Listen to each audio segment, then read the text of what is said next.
Gatekeeper is an isometric game that is clearly wearing its Risk of Rain inspiration right on its shoulder. I first came across this game through Steam Next, and I had a lot of fun with the demo. Then the publisher approached me. They said, hey, our game comes out on May 10th, and we'd love to give you early access.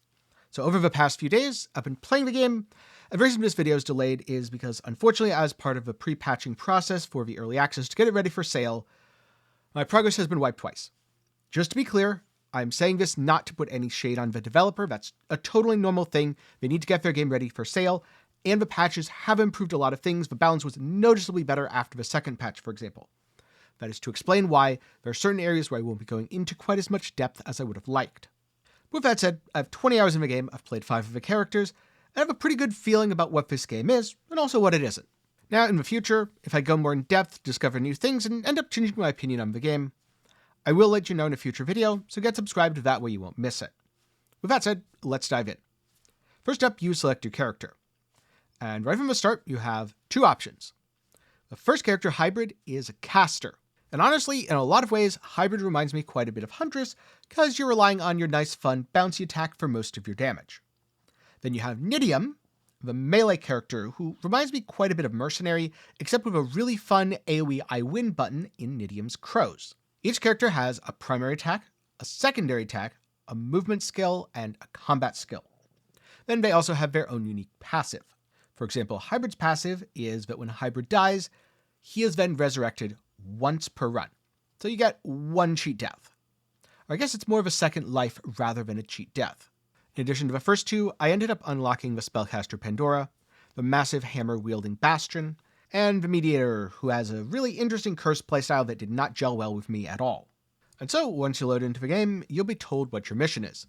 For example, the first level is always going to be to kill all the enemies. Another mission type is Charge the Totem. Where you sit in the totem, it does a bunch of stuff. Sometimes it's positive, sometimes it's negative, and once it reaches 100%, you're good. Alternatively, you could have to activate a thing, then get a bunch of keys by killing enemies. After you complete 3 keys, you're good to go out of the level. Or maybe not, because in addition to being able to leave a level, every few waves you fight a boss. And these bosses are actually really nice. One of my complaints in the demo was there were only 2 bosses, so you just looped them infinitely and it felt very samey. Now, every few levels, each set of waves has its own unique boss, and the fights are pretty darn good. In addition to that, you go to a variety of worlds. On each of these worlds, you'll start encountering different enemies with their own unique mechanics. The enemies of the first few worlds are nice and simple. They just tend to walk at you, or shoot at you and walk at you. But then you're going to get into all sorts of crazy stuff, like monsters that explode, buff other things, explode on death shooting something at you, or it's just a giant freaking laser dinosaur, cause who doesn't need giant freaking laser dinosaurs in their game? Your ultimate goal is to fight through 12 total stages, and use the apotheosis device at the end to win a run. Fun fact, if you do this, you will unlock Pandora. And initially, much like in Risk of Rain, you start without any items, but throughout each world, there's going to be a random scattering of things. Depending on the shrine that gives you the item depends on the exact effects. There's some really small shrines, these look like hands, they'll just give you a random item. Then there's a slightly bigger shrine that lets you choose from one of 2 different items. There's also giant golden shrines and red curse shrines.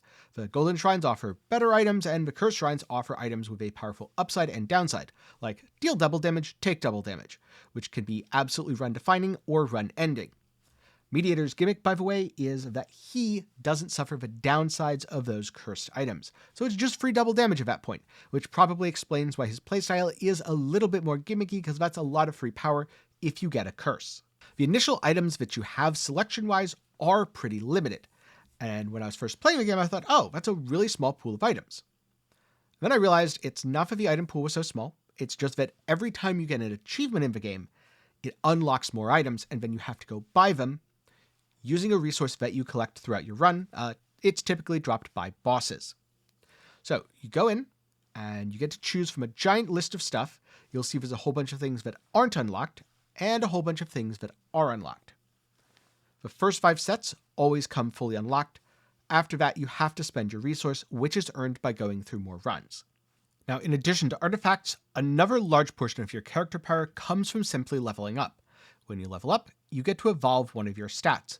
This can be something like evolving health to get increased health, but every 5 levels, you get to evolve one of your skills. This functionally changes it, causing it to deal more damage, add a heal, etc.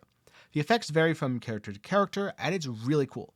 This is one of my favorite features, and I think this is what makes Gatekeeper stand out from a lot of the competition. So here we have the gameplay loop. Step 1, load into a new world and check the task. Step 2, look out for artifacts. Choose things that you think are going to complement your build. Step 3, complete the task. Step 4, return to the aquarium, or fight the boss, then return to the aquarium to move on to the next world, all the way through stage 12, in which case you touch the apotheosis. Now, much like Risk of Rain, this is a co-op game, and unfortunately, I haven't been able to play with anyone yet. That said, if any of my friends end up picking up the game once it releases, I'm absolutely going to try some multiplayer, because that could be really fun. I've spent quite a bit of time talking about the game.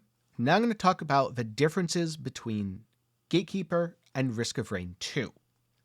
The first really big difference is, in Risk of Rain 2, you have to spend a lot of time learning and memorizing the maps. Not only are the item spawns somewhat randomized, but each map has its own layout. You have to know, okay, if I'm up here, this is how I get down. Or, oh, I need to find the teleporter, so I'm going to go over to this area that I haven't explored yet. You're not just interacting with enemies, you're interacting with a map itself. That is very much not the case currently in Gatekeeper. If you get anywhere near a shrine or objective, you get a little icon pointing you to it, and the whole experience is much more streamlined, so you are mostly interacting with the enemies.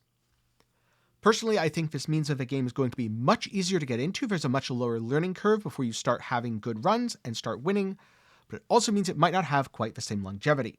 That said, we're in early access, there's plenty of time for more systems to be developed on top of this. Now, another big difference is how the games use scarcity. In Risk of Rain 2, at the very start, the scarcity is the fact that you don't have enough money to buy any items. Whereas in Gatekeeper, the scarcity is from, there's only so many things on the map, and you either get them or you don't. So if you aren't careful to get all the things available to you in early levels, you'll end up significantly more underpowered by later levels. So in conclusion, if you're looking for casual Risk of Rain style fun, I can definitely recommend Gatekeeper. But in its current form, for the early access, don't expect it to be as in-depth as Risk of Rain 2. But with that said, whenever I play an early access title, I look out for potential problems on the horizon. Does the game stutter or have performance issues? Is the balance off? I do this not because I hate games, in fact quite the opposite, but so people are aware going in, and also so the developer can be made aware and fix the issues. Thinking of calling that section frustrations. And here's the thing, I don't really have very many frustrations about Gatekeeper. The experience is a little bit limited content-wise, so it might not have quite the level of replayability as some other roguelikes. But what is there does exactly what it says on the box. If you play the game for 2 hours, you should be able to tell if you will or won't like it without any issues at all. Early on, for example, I thought artifacts were way too limited and it led to boring builds. Turns out, no, I just hadn't unlocked all the cool ones yet, and there are some really cool ones, like an aura that constantly damages enemies around you, or something that gives you a second life on any character. I'm pretty sure with all of the achievements unlocked, the build making would get even crazier, possibly even Risk of Rain levels. And so if anything I've said so far interests you, you can check the game out for yourself on May 10th. On the other hand, if you're looking for something else to watch, maybe some more games in a similar genre, then check out my thoughts on Risk of Rain 2 and Risk of Rain Returns. I'll link to both of those up in the card and down below. For a quick spoiler, I absolutely love Risk of Rain 2, and I honestly wasn't a big fan of Risk of Rain Returns. But I did also play Risk of Rain Returns right when it came out, and it was in a little bit of a rough state. From what I've heard, there have been some balance changes since that made it feel a lot better. Now with that said, I'd like to take a minute to thank my patrons and channel members for the continued support. For as low as $1 a month, you can make videos just like this one possible. Link to support is down below. And of course, thanks to everyone who watched to the end. I hope you learned something. I'll see you in the next one. And again, sorry this wasn't quite as detailed as my reviews normally are. I just didn't feel like redoing my progress for the 3rd time. Gatekeeper's fun and all, but it's not quite redo your progress 3 times in almost as many days fun.